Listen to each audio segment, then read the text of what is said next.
বাজার থেকে গরুর গোশ আনা মাত্রই 5 মিনিটে খেতে চান, তাদের জন্য এই রেসিপিটা। গলবে না, শক্তই থাকবে।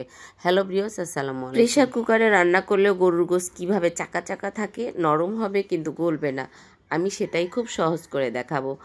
একটা প্রেসার কুকার নিয়ে সরিষার তেল দিয়ে দিলাম পরিমাণ মতো, তারপরে দিয়ে দিলাম মরিচের গুঁড়াও, দিয়ে দিলাম হলুদের গুঁড়ো, জিরার গুঁড়ো, ধনিয়ার গুঁড়ো। 1 চামচ দিব আদা বাটা, 1 চামচ দিব রসুন বাটা। আপনি বাজার থেকে এসে হাত মুখ ধুয়ে এসে দেখবেন টেবিলে গরুর গোশ। কি ম্যাজিক? ম্যাজিক না ভাই, এটা হলো রান্নার কোয়ালিটি। এবার দিব গোটা মশলা, 3 টুকরা দারচিনি, 3 টুকরা এলাচ আর একটা তেজপাতার মাঝখান থেকে চিড়ে আমি অর্ধেকটা দিয়েছি। মরিচ দিয়েছি 5টা। এবার লবণ দিয়েছি স্বাদ মতো আর পেঁয়াজ কেটে দিয়েছি 4টা। এবার আমি হাত দিয়ে মেখে 1 কাপ দিয়ে দেব ঝোলের পানি। এবার প্রেসার কুকারের ঢাকনাটা লাগিয়ে আমি চুলায় উঠিয়ে দেব। হাই হিটে 3টা শিশ দিয়ে চুলাটা বন্ধ করে দেব, ঢাকনাটা খুলব না। কি দেখলেন তো ভাই বোনেরা, গরুর গোশ রান্নার ম্যাজিক।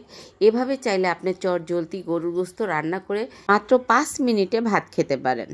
আলহামদুলিল্লাহ। অনেক বেচালার ভাইরা নতুন আপুরা ভাবে প্রেসার কুকারে গরুর গোশত রান্না করলে গলে যায়। না, একদম গলবে না। আপনি চুলায় 1 ঘন্টার হাঁড়িতে রান্না করলেও যা পাবেন, প্রেসার কুকারে 5 মিনিট রান্না করলেও তাই পাবেন। টেস্ট, গন্ধ, স্বাদ একই থাকে। প্রিয় ভাই বোনেরা, রেসিপিটা ভালো লাগলে গরুর গোশতের আপনারা অবশ্যই একটা লাইক দিবেন। ফেসবুক পেজটি ফলো করে ইউটিউব চ্যানেলটি আমার সাবস্ক্রাইব করে দিবেন। প্রতিদিন রান্নাঘরে বেশি বেশি করে শেয়ার করে দিবেন। আপনাদের সাপোর্ট আমি এগিয়ে যাব। আল্লাহ হাফেজ।